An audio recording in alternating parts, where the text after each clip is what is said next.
गारपीट हा जो हवामानाचा घटक आहे पावसाची निगडीत आहे. ज्यावेळेस गडगडाट, विजा आदी वारा आणि कन्व्हेक्टिव्ह उष्णता संवहनी जी एक प्रक्रिया घडून होते त्याच वेळेस गारपीट होते. अच्छा. ज्याचा बेस पाऊस आहे. कारण गारपिटी होते म्हणजे वरून खाली येतं म्हणजे डायरेक्ट त्याचं फ्रीजिंग जास्त होऊन डायरेक्ट त्याचं थेंबाऐवजी तुम्हाला गार खाली येते.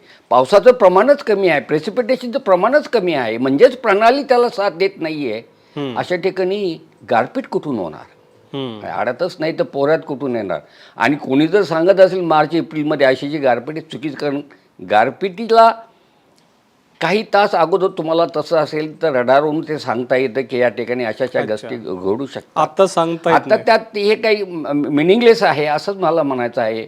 फक्त एकच क्रायटेरिया मी पकडेल, भारतीय हवामान खात्याने दिलेला 3 महिन्याच्या अंदाजामध्ये पावसाचं प्रमाण महाराष्ट्रात कमी आहे. त्यामुळं आपल्याकडे गारपिटीची शक्यता येऊन येत्या 2-3 महिन्यातही नाही, 2-2.5 महिन्यात असंही मी म्हणेल. सगळंच पॉझिटिव्ह आहे शेतकऱ्यांसाठी असंच मला म्हणायचं आहे.